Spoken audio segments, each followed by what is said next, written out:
గురువుగారు, మనం ఉపనిషత్తుల గురించి చాలా విషయాలు, చాలా తెలియని విషయాలు చాలా ఇంట్రెస్టింగ్‌గా చెప్తూ ఉన్నారు. అందులో భాగంగా మీరు ఈ విశ్వాన్ని అసలు హయంతో ఎందుకు పోల్చటం జరిగింది? ఈ విషయాలు చెప్పండి. ఈ బృహదారణ్యక ఉపనిషత్తులో హ్మ్. విశ్వాన్ని అశ్వంతో పోల్చారు, హయంతో పోల్చారు. విశ్వాన్ని చాలా అశ్వంతో మంచి ప్రశ్న పోల్చారు. ఇది. మంచి ప్రశ్న. చాలా దీంతోనే రైమింగ్ మొదలవుతుంది. వర్డ్స్. ఆ! ఆ! ఇది మొదటి 4 అధ్యాయాల్లో ఈ ఉపనిషత్తు ఉంటే, ఇందులో మొదటి అధ్యాయంలో హ్మ్. మొదటి బ్రాహ్మణం, దీన్ని బ్రాహ్మణం అంటారు. హ్మ్. హ్మ్. దీన్ని దీన్ని ఇది విశ్వహయం అనే దాంతోనే మొదలవుతుంది. హ్మ్. ఇక్కడ ఆశ్చర్యం ఏమిటంటే, విశ్వాన్ని వీరు అశ్వం అన్నారు హ్మ్. ఒక మాట. విశ్వాన్ని అర్వము అన్నారు. హ్మ్. విశ్వాన్ని వాజి అన్నారు. హ్మ్. విశ్వాన్ని ఏం చేశారు? హయము అన్నారు. హుహు. ఇక్కడ అశ్వమన్నా గుర్రమే, హ్మ్. అర్వము అన్నా గుర్రమే, హ్మ్. వాజి అన్నా గుర్రమే, హ్మ్. హయం అన్నా గుర్రమే. హ్మ్. కానీ ఈ 4 పదాలను విశ్వానికి జాయిన్ చేశారు, హ్మ్. అతికించారు వీళ్ళు. హ్మ్. ఎందుకు ఈ విధంగా ఈ 4 పదాలను 4 పదాలతో ఈ విశ్వాన్ని వ్యవహరించారు చెప్పండి. అంటే, హ్మ్. ఇంకోటి అశ్వము అంటే అన్నం అన్నమాట. ఇంకో అర్థం ఓహో! అది. హ్మ్. హ్మ్. అంటే ఈ లోకంలో అన్నం కోసం బతికే వాళ్ళు ఉన్నారు. హ్మ్. అది అంటే కష్టపడే వాళ్ళు ఉన్నారు. హ్మ్. అన్నం కోసం కష్టపడే వాళ్ళు ఉన్నారు. హ్మ్. ఒకటి. హ్మ్. అర్వము అంటే కష్టపెట్టడం అన్నమాట, హ్మ్. హింసించడం అన్నమాట.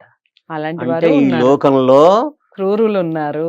కష్టపెట్టే వాళ్ళు ఉన్నారు అని అర్థం. హ్మ్. హ్మ్. రెండో అర్థం. హ్మ్. అవునా? అది. తర్వాత మూడవ అర్థం ఏమిటంటే వాజి అంటే భోగం అన్నమాట. సుఖం. హ్మ్. హ్మ్. అంటే ఏ కష్టం ఎరగకుండా సుఖపడేవాళ్ళు ఈ లోకంలో ఉన్నారు అని ఆ వాజి అనే శబ్దం చెప్తూ ఉంది. చాలా బా చెప్పారు. ఆ! అది. నాలుగవ శబ్దం ఏమిటి అంటే, హయం అంటే విడవదగింది. హేయం ఇది హయం. ఓకే. విడవదగింది. హేయం అనే పదం నుంచే హయం అనే శబ్దం వచ్చింది. ఓకే. అంటే హ్మ్. ఎక్కి హ్మ్. దిగే గుర్రం ఈ ప్రపంచం. హ్మ్. హ్మ్. ఈ కుర్చీలో ఎంతకాలం కూర్చుంటావు నువ్వు ఎవడైనా గాని? ఆ! దిగాల్సిందే. ప్రధాని సీట్‌లో కూర్చున్నా, ముఖ్యమంత్రి సీట్‌లో కూర్చున్నా, నేను ఖచ్చితంగా ఆచార్యుని సీట్‌లో కూర్చున్నా, రె ఇది ఎక్కి దిగే గుర్రాలే. హ్మ్. హ్మ్. ప్రపంచమే ఎక్కి దిగే గుర్రము అంటుంది ఈ ఉపనిషత్తు. కాబట్టి హ్మ్. హయం, హ్మ్. హేయం విడవదగింది అన్నమాట. హ్మ్. హ్మ్. అంటే ఏమొచ్చేసింది? ఇక్కడ 4 వచ్చింది. అంటే 4 రకాల వాళ్ళుంటారు. హ్మ్. అంటే ఈ ప్రపంచాన్ని విడిచి ఉన్నవాళ్ళు, హ్మ్. హ్మ్. ప్రపంచానికి దూరంగా ఉన్నవాళ్ళు. ప్రపంచంలో ఉంటారు, హ్మ్. కానీ ప్రపంచాన్ని అంటుకోరు. హ్మ్. ప్రపంచాన్ని అంటుకోకుండా ఉన్నవాళ్ళన్నమాట. హ్మ్. ప్రపంచానికి అంటుకోకుండా ఉన్న వాళ్ళని హయం అనే శబ్దం చెప్తుంది. హ్మ్. సుఖాన్ని అనుభవించే వాళ్ళను వాజి అనే శబ్దం చెప్తుంది. హ్మ్. హింసించే వాళ్ళను అర్వ అనే శబ్దం చెప్తుంది. అన్నం కోసం కష్టపడే వాళ్ళను అశ్వం అనే శబ్దం చెప్తుంది. హ్మ్. దీన్ని నేను తెలుగులో చెప్పాను ఇది. అందరికి చాలా ప్రచారంలో అన్నమాట. హ్మ్. 4 రకాల వాళ్ళు ఉన్నారు కదా! హ్మ్. కష్టపడుతూ బ్రతుకునొక్కడు, హ్మ్. కష్టపెడుతూ బ్రతుకునొక్కడు, హ్మ్. కష్టమెరుగక బ్రతుకునొక్కడు, విడిచి సర్వము బ్రతుకునొక్కడు అన్నాను నేను.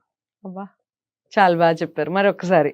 కష్టపడుతూ బ్రతుకునొక్కడు, హ్మ్. కష్టపెడుతూ బ్రతుకునొక్కడు, అంతేగా. హ్మ్. కష్టమెరుగక బ్రతుకునొక్కడు, హ్మ్. విడిచి సర్వము బ్రతుకునొక్కడు. అన్నీ వచ్చేసాయి 4. హ్మ్. ఈ విధంగా నేను అనువాదం చేశాను నేను. హ్మ్. ఎందుకంటే ఆ ఉపనిషత్తును నేను పండిత గోపదేవ శాస్త్రి దగ్గర చదువుకున్నాను గనక, హ్మ్. ఆ హ్మ్. గురువుగారు నాకు దాని సారాంశమంతా చెప్పినారు. హ్మ్. కాబట్టి అది నాకు అర్థమైంది గనక, హ్మ్. నేను దాన్ని ఈ విధంగా చెప్పడం జరిగింది. అనువదించడం జరిగింది. అనువదించడం జరిగింది. హ్మ్.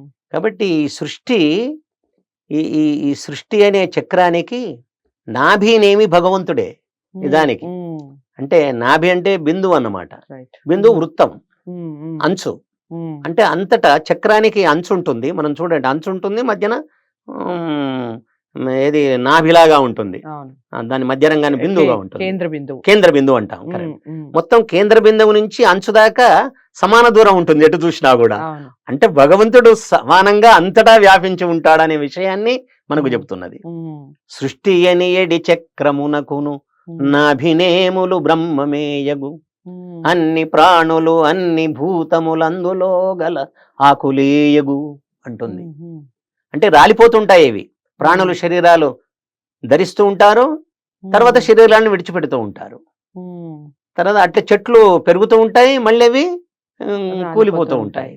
అంటే సృష్టి ఈ విధంగా ఆ విధంగా చక్రంలో ఉన్నటువంటి ఆకులన్నీ అటు ఇటు పోతాయి కానీ నాభి వృత్తం మాత్రం ఎక్కడికి పోదన్నమాట. అదన్నమాట. అంటే భగవంతుడు మాత్రం శాశ్వతంగా ఉంటాడు. ఇది ప్రపంచం మాత్రం అశాశ్వతమైంది. కాబట్టి అశాశ్వతమైన ప్రపంచంలో కొంతమంది అన్నం కోసం కష్టపడుతూ ఉంటారు. కొంతమంది మేము కష్టపెట్టడానికే పుట్టామంటారు వాళ్ళు. నా శత్రువుల మీద పగ తీర్చుకోవడానికే పుట్టినాము అనే వాళ్ళు ఉన్నారు చాలా మంది. నువ్వు ఎందుకు బతుకున్నావు నా శత్రువు మీద పగ తీర్చుకోవడానికి ఉన్నానంటాడు. ఇంకోడు ఏమంటాడు, నేను కష్టపడి అన్నం తినడానికి సంపాదించుకోవడానికి నా పిల్లల్ని పోషించడానికి ఉన్నానంటాడు. ఇంకోడు ఏమంటాడు, ఎన్ని తరాలైనా పర్వాలేదు నాకు తరగని సంపద అనుభవించడానికే ఉన్నాను, భావి తరాలకు కూడా నేను ఆ సంపదను నిల్వ చేయడానికి ఉన్నాను అంటాడు. ఇంకోడేమంటాడు, ఇంకోవాడు సన్యాసి నిజంగా యోగి అన్నమాట. వాడు దేన్ని అతడు ఇష్టపడడు. ఎప్పుడు ఈ గుర్రాన్ని విడిచిపెట్టాలి, గుర్రం నుంచి ఎప్పుడు దిగాలి అంటే ఈ ప్రపంచం నుంచి ఎప్పుడు బయటపడాలి, భవబంధాల నుంచి మోక్షానికి ఎప్పుడు పోవాలి అని అనుకుంటాడు. రైట్. చాలా చక్కగా వివరించారు గురువుగారు. నిజంగా నాకైతే చాలా సంతోషంగా ఉందండి. ఈరోజు మసన్ చెన్నప్ప గారితో కార్యక్రమం చేస్తూ ఉంటే తెలియని ఎన్నో విషయాలు కాదు, తెలిసిన విషయాలు కూడా కొన్ని సార్లు నిజమే కదా అన్న ఫీల్ కలుగుతూ ఉంటుంది కొన్ని మాటలు వింటూ ఉంటే. మీకేమనిపించింది ఈ వీడియో చూస్తే ఖచ్చితంగా కామెంట్ బాక్స్లో తెలియచేయండి. వీడియోని లైక్ చేసి షేర్ చేయండి. ఛానల్ని సబ్స్క్రైబ్ చేసుకోండి. ఉపనిషత్తులకు సంబంధించి మరింత సమాచారంతో మరో మంచి వీడియోతో మళ్ళీ కలుద్దాం. నమస్తే.